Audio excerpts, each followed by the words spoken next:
অবাধ ও সুষ্ঠু নির্বাচনের জন্য কালো টাকার ছড়াছড়ি বন্ধ সহ নিরপেক্ষ প্রশাসন তৈরি জরুরি বলে মনে করেন ভোটাররা।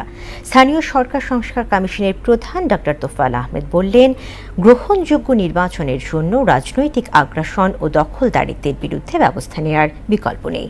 আর মোহনা টেলিভিশনকে দেয়া একান্ত সাক্ষাৎকারে জাতীয় ঐক্যমত্য কমিশনের সহ সভাপতি অধ্যাপক আলী রিয়াজ তাগিদ দিলেন, তফসিল ঘোষণার আগেই ভোটের পরিবেশ তৈরি করার। জাতীয় নির্বাচন নিয়ে রেজা খানের 3 পর্বের ধারাবাহিক প্রতিবেদনের দ্বিতীয় কিস্তি আজ। লন্ডন বৈঠকে একাধিক রাজনৈতিক দল নেতিবাচক প্রতিক্রিয়া জানালেও সার্বিক বিচারে নির্বাচন নিয়ে অনিশ্চয়তা অনেকটাই কেটে গেছে। বিশেষ করে ভোটাররা বলছেন, ফেব্রুয়ারিতে নির্বাচনের টাইমলাইন ধরে প্রশাসনকে নিরপেক্ষ করে গড়ে তোলাই সরকারের অন্যতম চ্যালেঞ্জ। নির্বাচনে কালো টাকার সরাসরি হয়, এটা যেন কোনো রকমের না হয়, এটা যে রোধ করতে পারে এই ব্যাপারে করতে হবে। যিনি যাকে মানুষ পছন্দ করে দেশ পরিচালনার জন্য, তাকে যেন ভোটটা দিতে পারে। দেশের মানুষ বহুদিন ধরে ভোটাধিকার বঞ্চিত, ফলে এখন দরকার একটি নিরপেক্ষ ও অংশগ্রহণমূলক নির্বাচন। এজন্যে প্রয়োজন নিরপেক্ষ প্রশাসন এবং সবার জন্যে সমান সুবিধা নিশ্চিত করা, বললেন জাতীয় ঐক্যমত্য কমিশনের সহসভাপতি।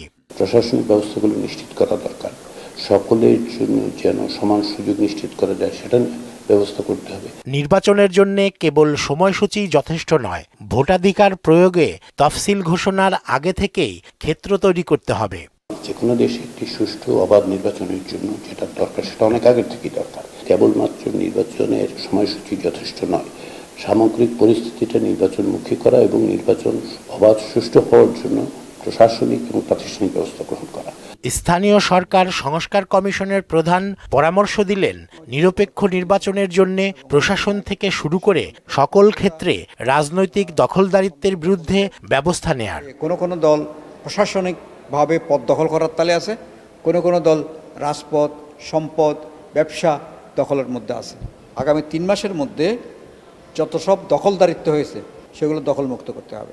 সিভিল অ্যাডমিনিস্ট্রেশন প্রথাগতভাবে আমাদের দেশে কে ক্ষমতায় আসছেন, কোন পার্টি, কোন দল, তারা আগে থেকে এটার বাতাস গন্ধ অনুভব করে, স্মেল করে এবং তারা সেদিকে ঝুঁকে পড়তে চায়।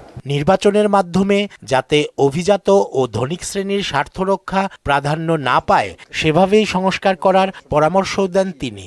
মানুষের নামে কথাগুলো বলা হয়, জনগণের নামে, কিন্তু কিছু এলিট শ্রেণীর মানুষের সুযোগ সুবিধা প্রত্যাশা, এটাই জাতির প্রত্যাশা হয়ে দাঁড়ায়।